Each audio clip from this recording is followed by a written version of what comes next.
wholeheartedly thank all our students and parents supporting our 20 years of journey. నమస్తే Telugu one న్యూస్కి స్వాగతం. జగన్మోహన్ రెడ్డి సత్తెనపల్లి పర్యటన నేపథ్యంలో ఓ 2 నిండు ప్రాణాలు పోయాయి. దాని మీదనే గత 3-4 రోజులుగా చర్చ జరుగుతుంది. నిన్ననే వెలుగులోకి వచ్చిన కీలకమైనటువంటి వీడియో. సింగయ్య అనే వ్యక్తి, ఒక వృద్ధుడు, జగన్మోహన్ రెడ్డి కారు టైరు కిందనే పడి తల మీదకి కారు టైరు ఎక్కి ఆయన ప్రాణాలు కోల్పోయాడు, సరైన సమయంలో స్పందించకపోవడం వల్ల. దాని మీదనే జగన్మోహన్ రెడ్డి మీద కూడా కేసు నమోదైంది. జగన్మోహన్ రెడ్డి డ్రైవర్ మీద కేసు నమోదైంది, కొంతమంది సుబ్బారెడ్డి మీద కేసు నమోదైంది, ఇంకా కొంతమంది ఆర్గనైజ్ చేసిన వాళ్ళ మీద కేసు నమోదైంది. అయితే ఈ నేపథ్యంలో ఒక రకంగా జగన్మోహన్ రెడ్డి దోషిగా నిలబడ్డాడు. ఈ నేపథ్యంలో ఆయన ముఖ్యమంత్రి చంద్రబాబుని కొన్ని ప్రశ్నలు అడుగుతూ ట్వీట్ చేశాడు. ఆయన దోషిగా నిలబడ్డాడు. వైసీపీ కూడా సమాధానం చెప్పుకోలేని పరిస్థితి వచ్చిన నేపథ్యంలో జగన్మోహన్ రెడ్డి నేరుగా రంగంలోకి దిగారు. సహజంగా జగన్మోహన్ రెడ్డి ఇలాంటి విషయాల్లో ఆయన నేరుగా స్పందించరు. వాళ్ళ కార్యకర్తలు, అధికార ప్రతినిధులు, నాయకులు మాట్లాడుతూ ఉంటారు. కానీ జగన్మోహన్ రెడ్డి నేరుగా తెర మీదకి వచ్చారు, ట్వీట్ చేశారు. అది కూడా ఆ ప్రశ్నలు ఒకసారి నేను చదువుతాను పూర్తిగా, దాని మీద కొంత లోపలికి వెళ్ళే ప్రయత్నం చేద్దాం. ఎన్సీబీఎన్ గారు, ఈరోజు మీరు రాజకీయాలను మరింత దిగజార్చారు.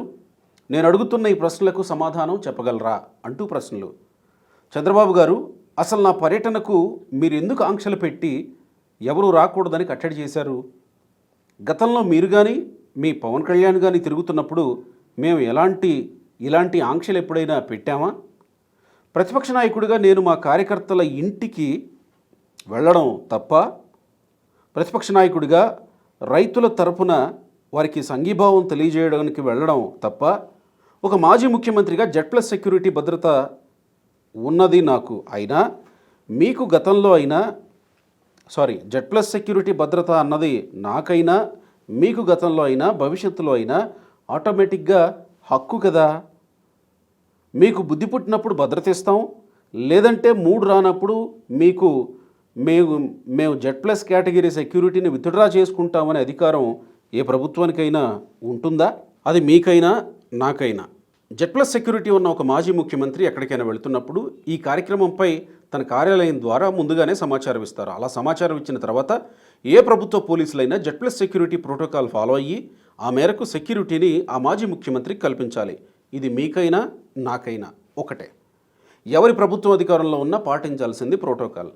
మరి Z+ సెక్యూరిటీతో మాజీ ముఖ్యమంత్రి ఉంటే తన ప్రోగ్రాంకు సంబంధించి రూట్ మ్యాప్ ఇచ్చిన తర్వాత పైలట్ వెహికల్స్, రోప్ పార్టీలు అన్నవి సెక్యూరిటీ ప్రోటోకాల్లో భాగమైనప్పుడు మరి మీ రోప్ పార్టీల Z+ సెక్యూరిటీ ఉన్నా మాజీ ముఖ్యమంత్రి ప్రయాణం చేస్తున్న వాహనం చుట్టూ రోప్ పట్టుకొని ఎవరు వాహనం మీద పడకుండా చూసుకోవాల్సిన బాధ్యత ఉండదా? మనుషుల తాకిడి ఎక్కువగా ఉన్న పరిస్థితుల మధ్య అందుకే కదా Z+ కేటగిరీ సెక్యూరిటీతో మాజీ ముఖ్యమంత్రి ప్రయాణంలో ప్రోటోకాల్లో భాగంగా ఈ రోప్ పార్టీని, పైలట్ వాహనాలను పెట్టడానికి కారణం. మరి మీ పైలట్ వెహికల్స్, అందులో సెక్యూరిటీ, రోప్ పార్టీలను Z+ సెక్యూరిటీ ఉన్న మాజీ ముఖ్యమంత్రి వాహనం చుట్టూ ఇంతమంది ప్రజల తాకిడి ఉన్నప్పుడు ఎందుకు లేరు? కీలకమైన పాయింట్. ఎందుకు లేరు అని జగన్మోహన్ రెడ్డి అడుగుతున్నారు. ఇంతమంది ప్రజల తాకిడి ఉన్నప్పుడు ఎందుకు లేరు? ఒకవేళ ఉండి ఉన్నమాట నిజమైతే మరి ఎవరైనా వెహికల్ కింద ఎలా పడగలుగుతారు? మరి ఏది వాస్తవం? మీరు సెక్యూరిటీ ఇవ్వలేదన్నదా, లేదా వెహికల్ కింద ఎవరు పడలేదన్నదా? Logical point. ఇది కూడా అండర్లైన్ చేసుకోవాల్సిన పాయింటే. ఒకటి, వెహికల్ కింద ఎలా పడతారు? రోప్ పార్టీ ఉంటే. మీరు సెక్యూరిటీ ఇవ్వలేదా, లేదా కింద ఎవరు పడలేదా? మరి విజువల్స్ అంత స్పష్టంగా జగన్మోహన్ రెడ్డి అభివాదం చేస్తూ ఉంటే, అక్కడ ఒక కుర్రాడు బాయ్నెట్ మీద డ్యాన్స్ చేస్తూ ఉంటే, కింద టైర్ కింద తలకాయ ఉంటే, మరి జగన్మోహన్ రెడ్డి ఈ ప్రశ్న ఎలా అడగగలిగాడో చూద్దాం. Z+ భద్రత ఉన్న మాజీ ముఖ్యమంత్రికి బుల్లెట్ ప్రూఫ్ వాహనాన్ని కూడా గవర్నమెంటే ఇవ్వాలి. గవర్నమెంట్ డ్రైవరే ఆ వాహనాన్ని డ్రైవ్ చేయాలి. ఇది ప్రోటోకాల్. మంచి బుల్లెట్ ప్రూఫ్ వెహికల్ మీరు ప్రొవైడ్ చేయకపోతే గవర్నమెంటు అనుమతితో నేనే నా సొంతంగా వాహనాన్ని కొనిపెట్టా, డ్రైవరు మీరు అంటే గవర్నమెంట్ ప్రోటోకాల్ ప్రకారం ఇచ్చారు. మరి మీ గవర్నమెంట్ డ్రైవర్ తోలుతున్న ఈ వెహికల్, మీరిచ్చిన పైలట్ వెహికల్స్ మీ రోప్ పార్టీల ఆధ్వర్యంలో ప్రయాణం జరుగుతున్నప్పుడు మాజీ ముఖ్యమంత్రి ప్రయాణిస్తున్న తన వాహనం సెక్యూరిటీ బాధ్యత మీది కాదా? అందుకే కదా ఈ ప్రోటోకాల్. ఆ రోజు మీ ఎస్పీ ఈ ఘటన మీద ఇచ్చిన స్టేట్మెంట్ ఏంటి? ఆ రోజు ఎస్పీ సతీష్ బాబు స్టేట్మెంట్ ఇచ్చాడు కదా.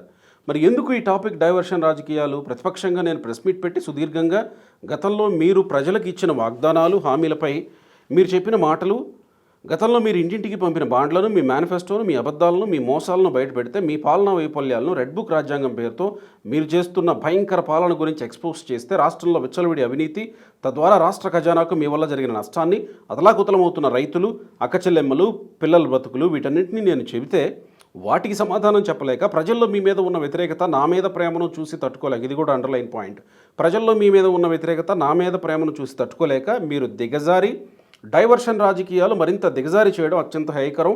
కాస్త అయినా సిగ్గు తెచ్చుకొని మారండి. ఒకటి మాత్రం నిజం, నేను సత్తెనపల్లి నియోజకవర్గం రెంటపాళ్ల గ్రామానికి చేరి తిరిగి వచ్చేటప్పుడు దురదృష్ట ఘటన జరిగిందని మా పార్టీ నాయకులు నా దృష్టికి తెచ్చారు. ఇది కూడా అండర్లైన్ పాయింట్. జగన్మోహన్ రెడ్డికి తెలియదన్నమాట. వెంటనే పత్తిపాడు పార్టీ ఇన్ఛార్జ్ బాలసాని కిరణ్, తర్వాత మాజీ మంత్రి అంబటి రాంబాబు సహా అప్పటికే మా పార్టీ నాయకులు ఆసుపత్రికి చేరుకున్నారని మా వాళ్ళు చెప్పారు. వెంటనే నేను స్పందించి మరుసటి రోజు కూడా ఆ కుటుంబం దగ్గరికి వెళ్ళాలని, కష్టంలో ఉన్న కుటుంబాన్ని ఆదుకోవాలని, 10 లక్షల ఆర్థిక సహాయం చేయాలని ఆదేశాలు ఇచ్చాను. ఒక మనిషిని కోల్పోయిన కుటుంబం పట్ల చేతనైనంత మేర మా బాధ్యతను నిర్వర్తించాం. అందులోనూ మరణించిన ఆ వ్యక్తి మా మనిషి, మమ్మల్ని అభిమానించే వ్యక్తి అయినప్పుడు ఆ బాధ్యత మరింత రెట్టింపు అవుతుంది. అదే పర్యటనలో గుండెపోటు కారణంగా ప్రాణాలు కోల్పోయిన మరో అభిమాని విషయంలోనూ ఇదే రీతిలో స్పందించాం. అయినా మా మీద విష ప్రచారాలు చేస్తున్నారు. మానవత్వం గురించి, నైతికత గురించి మీరు పాఠాలు చెప్పడమే ఆశ్చర్యం. అయినా నేను చంద్రబాబు గారిని ప్రశ్నిస్తున్నా, మీ పర్యటనల సమయంలో, మీ మీటింగుల్లో చనిపోయిన వారి విషయంలో మీరు ఏం చేశారు, ఎంత చేశారు, ఎంత మేర చేశారు? మీరా మానవత్వం గురించి, నైతికత గురించి మాట్లాడేది? ఇప్పటికైనా మారండి. ఇది జగన్మోహన్ రెడ్డి సుదీర్ఘమైన ట్వీట్. మనతో శరత్ చౌదరి గారు, తెలుగుదేశం పార్టీ నాయకులు ఉన్నారు. శరత్ గారు నమస్కారం. నమస్కారం గోపి. శరత్ గారు, చాలా పెద్ద ట్వీట్ ఇది. ట్వీట్ చూస్తే ముందుగా మీకు ఏమనిపించింది? ఎవరో బాగా డ్రాఫ్ట్ చేసి ఇచ్చారు అని అనిపించింది. అది నిజంగా తెలుగులో యాజ్ ఇట్ ఈస్గా ఆయన చదవగలడా అని మళ్ళీ డౌట్ కూడా వచ్చింది. నేను చదవడానికే దాదాపు ఒక 4-5 నిమిషాలు చదవడానికి. మీరు పాత్రికేయ వృత్తిలో దగ్గర దగ్గర 20 సంవత్సరాల నుంచి ఉండి మీకు ఒక 5 నిమిషాలు పట్టింది. అవును. అదే తెలుగు ట్వీట్ జగన్మోహన్ రెడ్డి చదవాలి అని అంటే ఎన్ని అచ్చు తప్పులు వస్తాయి, ఎన్నిసార్ల అది దాన్ని ఏమంటారు, మీమ్స్ ఎన్ని పడతాయి, వాటిల్లో ఎన్నిసార్లు రికార్డింగ్లు చేయాల్సి వస్తుంది అని అనేది ఒక సందేహం కలుగుతుంది అనమాట. సరే, మీరు కౌంటర్ చేశారు, కానీ సబ్జెక్ట్ విషయానికి వద్దాం. సబ్జెక్ట్ విషయానికి వస్తే, ఇప్పుడు తన అన్నదానికి పాయింట్ బై పాయింట్ నేను వివరణించే ప్రయత్నం చేస్తానండి. ఓకే. ఇక్కడ పర్యటనకి ఆంక్షలు పవన్ కళ్యాణ్ గారికి కానీ, చంద్రబాబు నాయుడు గారు కానీ, ఇది మొదటి పాయింట్. ఎప్పుడైనా మా ప్రభుత్వం పెట్టిందా అని జగన్మోహన్ రెడ్డి గారు అన్నారు. గత 5 సంవత్సరాల్లో తెలుగుదేశం పార్టీ నాయకుల్ని ఎవరినైనా సరే బయటకు రానిచ్చిన పరిస్థితులు ఎప్పుడైనా కనిపించినాయా? ఎన్నిసార్లు హౌస్ అరెస్టులు చేశారు? 14 సంవత్సరాలు ముఖ్యమంత్రిగా చేసిన చంద్రబాబు నాయుడు గారి ఇంటి గేటుకి తాళ్లు కట్టి మరీ హౌస్ అరెస్ట్ చేసిన పరిస్థితి గత ప్రభుత్వంలో జరిగిందా, జరగలేదా? ఎంతమంది నాయకుల్ని ఆయా జిల్లాల్లో పర్యటనలకు కానీ, లేక ఏదన్నా ధర్నాలకు కానీ వీటికి పిలుపునిచ్చినప్పుడు వాళ్ళని బయటికి రాకుండా వందలాది మంది పోలీసులు వాళ్ళ ఇంటికి వెళ్ళి నుంచున్న మాట వాస్తవమా కాదా? ఇవన్నీ జగన్మోహన్ రెడ్డి హయాంలో జరిగినాయా, జరగలేదా అనేది ఆయనకి తెలుసో తెలీదో ఒకసారి వెనక్కి వెళ్ళి చూసుకోమని చెప్పి నేను. జగన్మోహన్ రెడ్డికి తెలియకుండా జరిగి ఉంటాయా ఏంటి? అదే నేను అంటుంది. అంటే అతనికి తెలియక ఆయన ఏమన్నా మర్చిపోయి, అంటే ఈ మధ్య ఒక రింగు కూడా ఒకటి పెట్టుకున్నాడు. ఇదివరకు అదే రింగు చంద్రబాబు నాయుడు గారు పెట్టుకున్నారు అని చెప్పి ఏదో సెటైరికల్గా చిప్పులో ఉండాలి అని అన్నాడు. ఇప్పుడు ఆయన చిప్పులో నుంచి ఏమన్నా మెమరీ లాస్ అయిపోయి ఇప్పుడు మేము ఎప్పుడు మిమ్మల్ని అడ్డంకులు సృష్టించాము అని అడుగుతున్నారు. ఒకసారి గుర్తు తెచ్చుకోండి అని చెప్తున్నాను అనమాట. మీకు గుర్తుండే ఉంటుంది, పవన్ కళ్యాణ్ వైజాగ్ పర్యటనప్పుడు చంద్రబాబు నాయుడు గారి అరెస్ట్ అప్పుడు ఇవి లేటెస్ట్ గా జరిగాయండి. గత 4 సంవత్సరాలు, అంతకంటే ముందు 4 సంవత్సరాలు ఏ విధంగా వీళ్ళు అరాచకాలకు పాల్పడ్డారు, ఏ విధంగా ప్రతి ఎమ్మెల్యే క్యాండిడేట్ని కావచ్చు, అక్కడ ఉన్న సిట్టింగ్ ఎమ్మెల్యేస్ని కూడా దౌర్జన్యంగా ఇంట్లోనే ఆపేశారు. అని అనేది మనకి చూస్తే అర్థమవుతుంది. సో అలాంటిది ఇప్పుడు ఇతను వచ్చి సడన్గా ఏమీ జరగలేదు, మేము మీకు ఫ్రీ హ్యాండ్ ఇచ్చాము అని చెప్తే ప్రజలు ఎవరు కూడా కనీసం నమ్మడానికి కూడా లేరు. ఆంధ్రప్రదేశ్ లోకేష్ యువగళం పాదయాత్ర అప్పుడు కూడా జీవో నెంబర్ 1 స్టూల్ లోకేష్ నిల్చుని ప్రసంగం చేసే స్టూల్ కూడా లాక్కునే పరిస్థితి లేదు.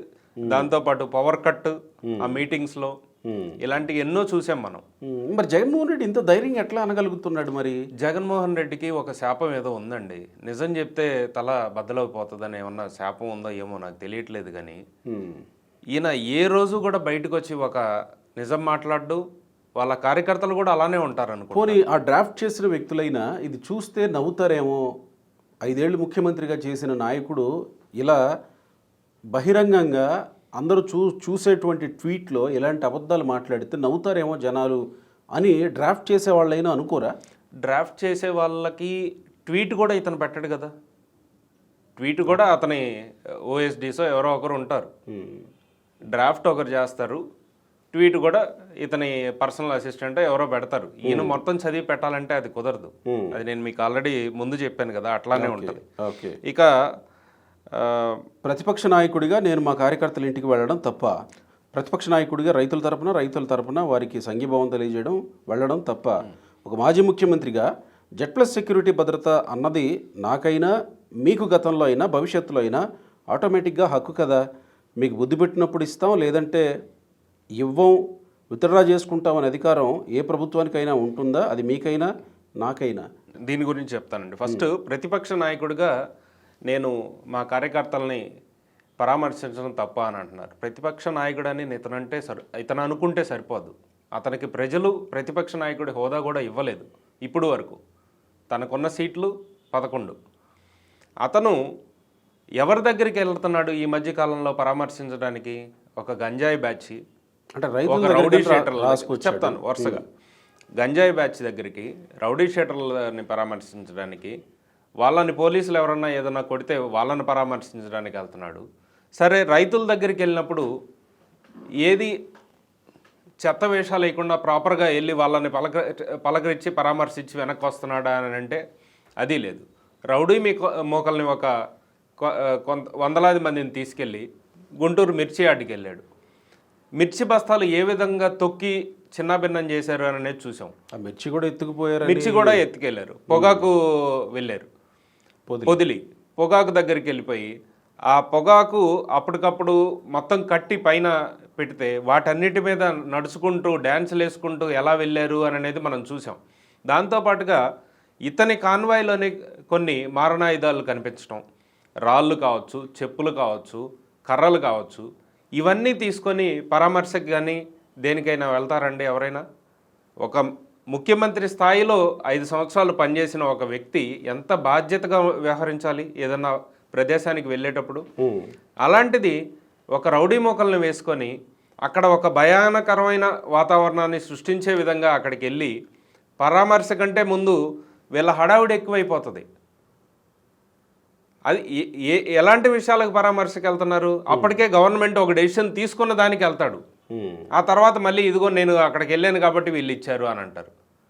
మిర్చి విషయంలో కావచ్చు, పొగాకు విషయంలో కావచ్చు, గవర్నమెంట్ ఆల్రెడీ ఒక ఎక్స్గ్రేషియాకి ఒకదానికి మెంటల్గా ప్రిపేర్ అయ్యి ఆల్రెడీ అనౌన్స్ చేసిన తర్వాత ఇతను వెళ్ళారు. అదేవిధంగా ఇక్కడ రెంటపాల అనే విలేజ్లో నాగమల్లేశ్వరరావు అనే వ్యక్తి చనిపోవడానికి కారణం ఎవరు? జగన్మోహన్ రెడ్డి అండ్ వారి సైన్యం. అతను అక్కడ ఉప సర్పంచ్గా ఉన్నప్పుడు ఎలక్షన్స్లో ఖచ్చితంగా మనమే గెలుస్తున్నాము అని చెప్పి సాక్షి మీడియా కావచ్చు, ఆర్ఆర్ మస్తాన్ కావచ్చు, వీళ్ళ ఊకదంపుడు ఉపన్యాసాలు ఇవన్నీ చూసి వై నాట్ 175 అనే స్లోగన్ విని ఆ ప్రేరేపితంతో ఇతను తన డబ్బులే కాకుండా ఊళ్ళో ఉన్న కొంతమంది డబ్బులు కూడా తీసుకెళ్ళి బెట్టింగులు కాయటం జరిగింది. ఆ బెట్టింగులు కాసిన పరిస్థితుల్లో పార్టీ ఓడిపోయింది అని తెలుసుకున్న తర్వాత అతను బలవన్మరణానికి తనకు తానుగా పాల్పడ్డాడు. 9వ తారీఖు చనిపోయినప్పుడు ముఖ్యమంత్రిగా ఎవరున్నారు? జగన్మోహన్ రెడ్డి ఆ రోజు ఇన్ఛార్జ్ చీఫ్ మినిస్టర్గా ఉన్నారు. ఓకే, దాని మీద చర్చ జరిగింది. ఇప్పుడు ఏమంటాడంటే, నేను వెళ్తుంటే ఒక మాజీ ముఖ్యమంత్రిగా మీకైనా నాకైనా హక్కు కదా, ఇది హక్కు ఉందండి, కాదన్నా మీకు ఇష్టం వచ్చినప్పుడు ఇస్తాం, లేదు లేదంటే తీసేస్తామంటే ఇదెక్కడి రాజ్యాంగం అని అంటాడు ఆయన. ఇప్పుడు వరకు తనకున్న Z+ కేటగిరీ సెక్యూరిటీ ప్రకారం 58 మంది షిఫ్ట్ వారీగా పనిచేసే పరిస్థితుల్లో ఉంటే వాళ్ళని ఇప్పుడు వరకు గవర్నమెంట్ ఎప్పుడూ ఉపసంహరించుకోలేదు. ఆ సెక్యూరిటీ అలానే కంటిన్యూ అవుతుంది. ఇతను వెళ్ళే పరిస్థితుల్లో గత పరిణామాలను దృష్టిలో పెట్టుకొని ఇంటెలిజెన్స్ రిపోర్ట్ ఒకటి వచ్చింది, అక్కడ గొడవలు జరిగే పరిస్థితులు ఉన్నాయి అని. ఆ గొడవలు జరిగే పరిస్థితి ఉంది అని అన్నప్పుడు లిమిటెడ్గా రండి, మీ కాన్వాయ్ వెహికల్స్ ఏవైతే ఉంటాయి, ఒక 11-12 వెహికల్స్ ఆయన సొంత కాన్వాయ్ వెహికల్స్ ఉంటాయి, ఆ వెహికల్స్ కాకుండా ఇంకొక 3 వెహికల్స్ ఒక 100 మందితో వచ్చి పరామర్శించి విగ్రహ ఆవిష్కరణ చేసుకొని వెళ్ళండి అని చెప్పి క్లియర్గా ఎస్పీ ఇన్స్ట్రక్షన్స్ ఉన్నాయి. నువ్వు ఒక ఎక్స్ చీఫ్ మినిస్టర్ అయ్యుండి మినిమం ఇన్స్ట్రక్షన్స్ని పాటించాలి అన్న నైతికత నీ మీద లేదా? వచ్చి ప్రశాంతమైన వాతావరణంలో పరామర్శించి పూలదండేసి విగ్రహావిష్కరణ చేసుకొని వెళ్ళాల్సింది పోయి అక్కడ దారిలో వచ్చేటప్పుడు ఒక నిండు ప్రాణాన్ని నీకున్న బుల్లెట్ ప్రూఫ్ వెహికల్ తోటి తొక్కుతున్నాము అన్న ఇంకిత జ్ఞానం లేకుండా, అప్పటికీ కూడా మీరు ఆ విజువల్స్లో చూస్తే అతన్ని తొక్కిన వెంటనే ఎదురుగా ఒక 5-6 వచ్చేసి ఆపండి అని చెప్పి కింద నుంచి మనిషిని తీసి పక్కన వేస్తాడు. పక్కన వేసిన వాడిని ఎక్కడ అతను హాస్పిటల్కి తీసుకెళ్లారా లేదా అనేది మినిమం పరామర్శ లేకుండా వెళ్ళిపోయారు తనందరికి తను. ఆ ట్వీట్లో అన్నారు, తర్వాత నాకు తెలిసిందే అని. ఖచ్చితంగా ఈ విషయం తర్వాత తెలిసింది కాదు, వెళ్ళేటప్పుడే జగన్మోహన్ రెడ్డికి తెలిసిన విషయమే. తన సైన్యమే సింగయ్య అనే వ్యక్తి కొన ఊపిరితోటి ఉన్నా కూడా లాగి పక్కనేస్తే అక్కడ ఉన్న స్థానికులు కొంతమంది ఫోన్ చేసి అప్పటికప్పుడు 108 అంబులెన్స్ని పిలిపిస్తే తీసుకెళ్లే టయానికి అతను చనిపోయారు. ఎన్ని రోజుల్లో మీరు చూస్తే గత 5 సంవత్సరాలు, ఇప్పుడు 1 సంవత్సరం, 6 సంవత్సరాలు తీసుకోండి, ఎక్కడైనా సరే తన కార్యకర్త కానీ ఇంకెవరికైనా చనిపోయినప్పుడు జగన్మోహన్ రెడ్డి ₹1 తన చేతిలో నుంచి పెట్టిన పాపాన పోయాడా? మరి 10 లక్షలు, ఇప్పుడు 10 లక్షలు ఇచ్చాడు. ఇప్పుడు అది కూడా ఏంటి, తను క్లియర్గా తన మిస్టేక్ చేసి జరిగింది అని తన క్లారిటీ ఉంది కాబట్టి దాన్ని డైవర్ట్ చేయడానికి 10 లక్షలు ఇచ్చాడు. ఇదివరకు కందుకూరులో ప్రకాశం జిల్లాలో 2022లో 2023 జనవరి 1 రోజున 8 మంది తొక్కిసలాట్లో అనుకోకుండా చనిపోయిన సంఘటన ఉంది. చంద్రబాబు నాయుడు గారు ఇంటికి 30 లక్షలు ఇచ్చారు. అవును, దాదాపుగా 30 లక్షలు, ఇంటికి 30 లక్షలు ఇచ్చారు. 25 లక్షలు 25 లక్షలు పార్టీ తరపున నేను ప్రత్యక్షంగా ఉన్నాను అక్కడ. పార్టీ తరపున చాలా ఊర్ల గోదావరి జిల్లాల నుంచి, విశాఖపట్నం జిల్లా నుంచి పార్టీ కోసం చనిపోయిన కార్యకర్తలు కాబట్టి మా తరపున ఇవ్వాలి అని చెప్పి అందరికి ఇచ్చారు. పార్టీతో సంబంధం లేకుండా వాళ్ళు వచ్చి ఇచ్చారు. పైగా వాళ్ళందరి కుటుంబాలకు కూడా మళ్ళీ వెళ్ళి అక్కడ ఉన్న లీడర్స్ కావచ్చు, ఫ్యామిలీ మెంబర్స్ కావచ్చు, వెళ్ళి పరామర్శించి వచ్చిన పరిస్థితులు కూడా ఉన్నాయి. చంద్రబాబు గారు వెళ్ళి కార్యకర్తల విషయంలో ఏ విధంగా ఉంటారు అనేది, చంద్రయ్య అనే కార్యకర్త గొంతు కోసి ఏ విధంగా పల్నాడులో చంపితే చంద్రబాబు గారు పర్సనల్గా వెళ్ళి పాడి మోసిన పరిస్థితి మనం చూసాం. జగన్మోహన్ రెడ్డి ఈ రోజు దాకా వాళ్ళ కార్యకర్తల విషయంలో ఏ రోజు ఆ ప్రశ్న కూడా అడుగుతున్నాడు, మేము 10 లక్షలు ఇచ్చాము నువ్వేం చేసావు అని అడుగుతున్నాడు. అదేనండి, దానికే నేను చెప్తున్నా, మేము ఆల్మోస్ట్ ఒక 30 లక్షలు ఇచ్చాం ఆ రోజు. మేము ఇచ్చిన దాంతో పోలిస్తే నువ్వు ఎంత ఇచ్చావు? 1/3 ఇచ్చావు. పోనీ మా వల్ల తప్పు జరిగిందని మేము ఆ రోజు వచ్చి మేమేం చేయాలో అవన్నీ మేము చేసాం దగ్గరుండి. ఆ రోజు సభ ఆపేసి చంద్రబాబు గారు వెళ్ళారు, హాస్పిటల్కి వెళ్ళటం కావచ్చు అన్ని. ఈరోజు నువ్వు వచ్చి పరామర్శించావా? ఇదేనా నీ కార్యకర్తల మీద నీకున్న ఇది? ఇక్కడ Z+ కేటగిరీ విషయంలో పోల్చుకున్నాడు జగన్మోహన్ రెడ్డి. Z+ సెక్యూరిటీ ప్రోటోకాల్ను ఫాలో అయ్యి ఆ మేరకు సెక్యూరిటీ మాజీ ముఖ్యమంత్రికి కల్పించాలి. ఇది మీకైనా నాకైనా, ప్రస్తుతం మీరు అధికారంలో ఉన్నారు, ప్రోటోకాల్ పాటించాల్సిన బాధ్యత మీదే కదా అని అంటున్నారు. Z+ సెక్యూరిటీ అండి 58 మందిని ప్రొవైడ్ చేయడం జరిగింది. దాంతో పాటుగా ఒక రూట్ మ్యాప్ ఇవ్వండి అని చెప్తే రూట్ మ్యాప్ వాళ్ళు ఇచ్చారు. జగన్మోహన్ రెడ్డి ఆఫీస్ నుంచి ఒక రూట్ మ్యాప్ వచ్చింది. ఈయన ఫాలో అయిన రూట్ మ్యాప్ వేరే, ఇచ్చిన రూట్ మ్యాప్లో ఇతను యాత్ర జరగలేదు. ఆ రోజు ఎన్ని మెలికలు తిరగాలో అన్ని మెలికలు తిరిగి ఫైనల్ డెస్టినేషన్కి వచ్చింది. ఇచ్చిన రూట్ మ్యాప్ ఒకటి, చెప్పిన ఇన్స్ట్రక్షన్స్ ఒకటి. నువ్వు 3 వెహికల్స్ నీ కాన్వాయ్ కాకుండా పెట్టుకొని 100 మందితో రండి అని అంటే వేలాది మందితోటి అదేదో ఊరేగింపులాగా, ఇదే ఊరేగింపు మీ చిన్నాన్న చనిపోయినప్పుడు అక్కడికి ఎందుకు వెళ్ళలేదు ఇంతమందితోటి? ఆ రోజు వెళ్ళలేకపోయావా ఆయన పరామర్శించడానికి అంత వేగంగా అంతమందితోటి? మరి ఇక్కడికి వచ్చేసరికి అవసరం లేకపోయినా కూడా అక్కడ సత్తెనపల్లి వాసులందరికీ ఇబ్బంది కలిగిస్తూ వచ్చి నీ వల్ల 2 నిండు ప్రాణాలు పోయినాయి. 2 బయట ఓపెన్గా, 3వ ప్రాణం కూడా పోయింది. ఆ రోజు హాస్పిటల్కి వెళ్తున్న అంబులెన్స్లో హార్ట్ అటాక్ వచ్చి అంబులెన్స్లో వెళ్తున్న ఒక వ్యక్తి అక్కడ ట్రాఫిక్లో స్ట్రక్ అయ్యి చనిపోయారు. అఫ్కోర్స్ ఆ యాత్రకి దీనికి అదేలేండి, ఆ ట్రాఫిక్ వల్ల అతను చనిపోయారు. ఇక్కడ వీళ్ళిద్దరు ఏంటంటే డైరెక్ట్గా వైఎస్ఆర్సీపీ కార్యకర్తలు.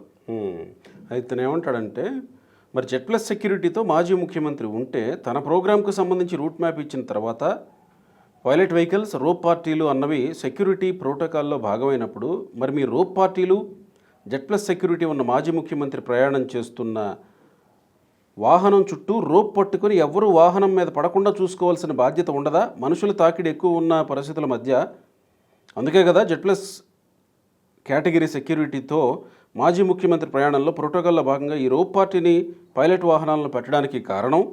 మరి మీ పైలట్ వెహికల్స్, అందులోని సెక్యూరిటీ, రోప్ పార్టీలను జెడ్ ప్లస్ సెక్యూరిటీ ఉన్న మాజీ ముఖ్యమంత్రి అయిన తనకి అంటే జగన్మోహన్ రెడ్డికి వాహనం చుట్టూ ఇంతమంది ప్రజలు తాకిడి ఉన్నప్పుడు ఎందుకు పెట్టలేదు, ఎందుకు లేరు? ఒకవేళ ఉన్నమాట నిజమైతే వెహికల్ మీద లేదా వెహికల్ కింద ఎట్లా పడగలుగుతారు? ఏది వాస్తవం? సెక్యూరిటీ ఇవ్వలేదా లేదా వెహికల్ కింద ఎవరో పడలేదు? ఏది వాస్తవం అని అంటే, మీరు బయలుదేరిన దగ్గర నుంచి ఎండ్ పాయింట్ ఎక్కడుందో ఆ 80 కిలోమీటర్లు రో పార్టీ ఉండదు. ఎందుకు ఉండదండి? 80 కిలోమీటర్లు రో పార్టీ ఎందుకు ఇస్తారు సార్? ఓహో, 80 కిలోమీటర్లు ఎవరు రో పార్టీ? నీ డెస్టినేషన్ ఏంటి, నీ ప్రోగ్రామ్ పాయింట్ ఏంటి? ఎగ్జాక్ట్లీ. ఆ ప్రోగ్రామ్ పాయింట్ దగ్గర రో పార్టీ ఉందా లేదా చెక్ చేయండి ఒకసారి. వీడియోలో చూడండి, ఆయన విగ్రహం ఆవిష్కరించేటప్పుడు రో పార్టీ క్లియర్ గా పట్టుకొని ఉంది. కరెక్ట్. దారి పొడుగుతా ర్యాలీ చేస్తానని పర్మిషన్ తీసుకోలేదు. అసలు పర్మిషన్ లేదు కదా. దారి పొడుగున్నా నేను ర్యాలీ చేసుకుంటా వస్తానని పర్మిషన్ లేదు. అసలు ఇన్ని చోట్ల ఆగుతాననే పర్మిషన్ లేదు. ఆ రోడ్ మ్యాప్ లో ఆయన ఎక్కడెక్కడ ఏ పాయింట్లలో రోప్ పార్టీ అవసరమో మెన్షన్ చేయాలి కదా. ఏ పాయింట్లు అసలు ఆగుతాము అనే పాయింట్లు లేవు సార్. డైరెక్ట్ గా బయలుదేరాము, డైరెక్ట్ గా రెంటపాల అనే విలేజ్ కి వచ్చి నాగమల్లేశ్వరరావు వాళ్ళ ఇంటి దగ్గర కాసేపు ఉండి విగ్రహావిష్కరణ. ఆయన ఇచ్చిన రూట్ మ్యాప్ అది. ఆ రూట్ మ్యాప్ లో స్టాపింగ్ పాయింట్ ఎక్కడ ఉంది? విలేజ్ లో విగ్రహావిష్కరణ దగ్గర ఉంది. అక్కడ రోప్ పార్టీ ఉందా లేదా?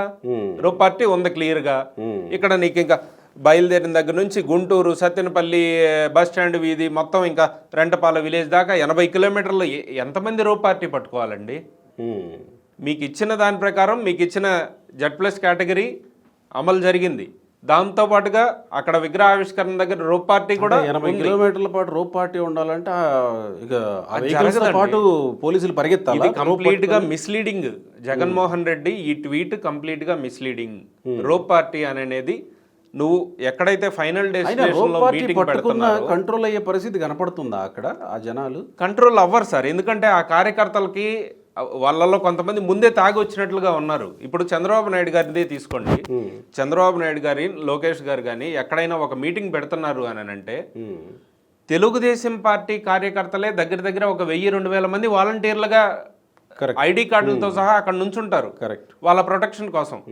ఇప్పుడు మొన్న మీ దగ్గరే ఒక చిన్న ఈవెంట్ జరిగింది.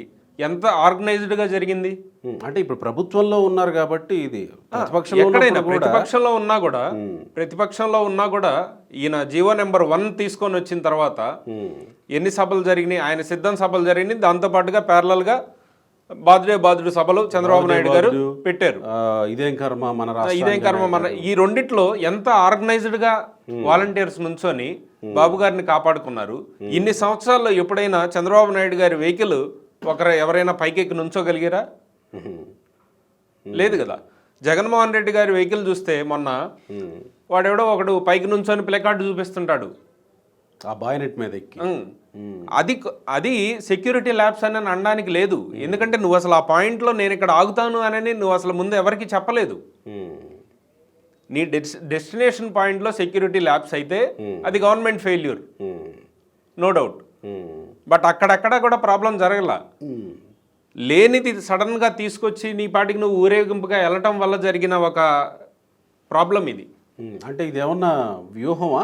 అంటే సెక్యూరిటీ ల్యాబ్స్ ఉన్నాయని చెప్పే భాగం. యాక్చువల్గా అంబటి రాంబాబు నిన్న ఇంకా చాలామంది ప్రెస్ మీట్ పెట్టింది ఏంటి, జగన్మోహన్ రెడ్డి ప్రాణాలకి ముప్పు ఉంది, జగన్మోహన్ రెడ్డి ప్రాణాల మీదకే తెస్తున్నారు వీళ్ళు. మనం రాప్తాడు హెలికాప్టర్ విషయంలో చూసాం కదండి, అక్కడ వచ్చి జనాలు ఆ హెలికాప్టర్ని డ్యామేజ్ చేస్తే మళ్ళీ ఆయన కారులో వెళ్లాల్సి వచ్చింది. కార్యకర్తలకి క్రమశిక్షణ అనేది ఎంతో ఇంపార్టెంట్ అనేది చంద్రబాబు నాయుడు గారు ఎప్పుడు చెప్పేది. అందుకే ఇప్పుడు ఒక హెలికాప్టర్లో వచ్చిన వ్యక్తి కావాలని చెప్పి కార్యకర్తల్ని ఉసుగొలిపి ఆ హెలికాప్టర్ మళ్ళీ రిటర్న్ వెళ్ళిపోయి ఈయన కారులో వెళ్ళాలనేది ఒక ప్లాన్ ప్రకారం జరిగింది. అలానే ఈయన ప్లాన్ చేసే ప్రతి ప్రోగ్రామ్కి కూడా వెనక బ్యాక్ ఎండ్లో ఇంకొకటి ఆలోచించి చేస్తున్నారు. దాంట్లో భాగంగా ఇంకోటి ఏంటంటే ఆంధ్రప్రదేశ్లో పోలీస్ శాఖ కావచ్చు లేక గవర్నెన్స్ కావచ్చు కరెక్ట్గా లేదు అనని ఒక రాంగ్ మెసేజ్ని ప్రజల్లోకి మీడియాలోకి పంపాలి అనని వీళ్ళు అనుకుంటున్నారు. కానీ క్లియర్గా ఏం జరుగుతుంది అని అనేది బయటికి చెప్పట్లేదు. ఏదో ఒకటి గుడ్డ కాల్చి పక్క వాళ్ళ మీద వేసేసేస్తే వాళ్ళే తుడుచుకుంటారు అని. రాప్తాడులో హెలికాప్టర్ డ్యామేజ్ చేశారు, ఎవరు చేశారు? ప్రతిపక్షం వాళ్ళు చేశారా లేకపోతే ప్రత్యర్థులు చేశారా? జగన్మోహన్ రెడ్డిని సొంత కార్యకర్తలే కదా. ఇప్పుడు ఇక్కడ బాయినెట్ మీద ఎక్కి ప్లకార్డులు పట్టుకొని చూపిస్తుంది ఎవరు? సొంత కార్యకర్తలే కదా. మరి వాళ్ళు చెప్పకపోతే వాళ్ళు ఒకవేళ వ్యూహాలు ఉన్నా జనాలకు అర్థం కాదు, చూసే జనాలకు అర్థం అవుద్దండి. జనాలకు అర్థమైంది కాబట్టే 164 కూటమికి ఇచ్చారు. మరి ఇంకా కూడా వీళ్ళకి అర్థం కావట్లేదు. ఇలా ఎలా ట్వీట్ చేయగలుగుతున్నారు జగన్మోహన్ రెడ్డి గారు? అదే మళ్ళీ ఐపాక్ 2.0 వాళ్ళని రావటం, వాళ్ళు వచ్చి వాళ్ళ దిక్కుమాలిన ఐడియాలని జగన్మోహన్ రెడ్డికి ఇవ్వటం, ఈయన ఇంకా కూడా ప్రజలకు ఏం తెలీదు, ప్రజల్ని ఇంకా కూడా మనం మోసం చేయొచ్చు, ఇంకా మభ్యపెట్టచ్చు, నాకంటూ ఒక ఛానల్ ఉంది, నాకంటూ ఒక పేపర్ ఉంది అని చెప్పి ఈయన ఒక భ్రమంలో బతకటము, ఇవే చివరిగా ఒక్క విషయం కీలకంగా ఒక విషయం అన్నారండి. పిల్లల బతుకులు వీటన్నిటిని నేను చెప్తే వాటికి సమాధానం చెప్పలేక రైతులు, మహిళలు వీటన్నిటి గురించి నేను ప్రశ్నిస్తుంటే సమాధానం చెప్పలేక ఇలా మాట్లాడుతున్నారు, డైవర్ట్ చేస్తున్నారు అని అంటూ జగన్మోహన్ రెడ్డి గారు ఒక మాట అన్నారు. ఇవన్నీ నేను ఎక్స్పోజ్ చేస్తుంటే తట్టుకోలేక డైవర్ట్ చేస్తున్నారు అని అంటూ ప్రజల్లో మీ మీద ఉన్న వ్యతిరేకత, నా మీద ఉన్న ప్రేమని చూసి తట్టుకోలేక, ప్రజల్లో మీ మీద ఉన్న వ్యతిరేకతని, నా మీద ఉన్న ప్రేమని చూసి తట్టుకోలేక దిగజారి డైవర్షన్ పాలిటిక్స్ ఇలా చేస్తున్నారు. ఇది హేయకరం, కాస్తైనా సిగ్గు తెచ్చుకొని మారండి. జగన్మోహన్ రెడ్డి గారి మీద ఉన్న ప్రేమను చూసి తట్టుకోలేకపోతున్నారు మీరు. ఇవన్నీ మీ అధినేత ఇలాంటి డైవర్షన్ పాలిటిక్స్ చేస్తున్నారు. జగన్మోహన్ రెడ్డి పరిస్థితి, మెంటల్ స్టెబిలిటీ చూస్తే చాలా బాధేస్తుంది. ఎందుకంటే ఆయన ఏదో పిల్లల గురించి లేదు అని అంటే మహిళల గురించి, సంక్షేమ పథకాల గురించి చెప్తున్నాడు. ఏ విధంగా రాష్ట్ర ప్రజలందరూ తెలుగుదేశం పార్టీ కావచ్చు, కూటమి ప్రభుత్వం కావచ్చు ఎంత మంచి చేస్తుంది అని అనేది అందరికీ తెలుసు. 1 సంవత్సరం వ్యవధిలో రాష్ట్రాన్ని అప్పుల ఊబిలో నుంచి బయటికి తీసుకొచ్చి ఏ విధంగా సంక్షేమాలని అన్నిటినీ అందిస్తూ ముందుకెళ్తున్నారు, ఏ విధంగా జాబ్ క్రియేషన్ అనేది ప్రధాన అజెండాగా పెట్టుకొని లోకేష్ గారు ముందుకెళ్తున్నారు, ఎడ్యుకేషన్ సిస్టంలో ఎంత రిఫార్మ్స్ తీసుకొచ్చారనేది అందరికీ తెలుసు. ఇకపోతే జగన్మోహన్ రెడ్డి మీద ఏదో పాజిటివ్నెస్ ఉంది అని ఆయన ఏదో చెప్పుకుంటున్నాడు. నీ మీద అంత పాజిటివ్నెస్ ఉంటే జగన్మోహన్ రెడ్డి గారు, మీకు 11 సీట్లు ఉన్నాయి. ఆ 11 సీట్లకి శాసనసభాపతి దగ్గరికి వెళ్ళి రిజిగ్నేషన్ లెటర్ ఇచ్చేసి మీరు మళ్ళీ అదే 11 సీట్లలో పోటీ చేయండి. ఈ 11 సీట్లలో కనీసం మీకు 2 సీట్లన్నా వస్తాయా లేవా అనేది మీరే చూసుకోండి.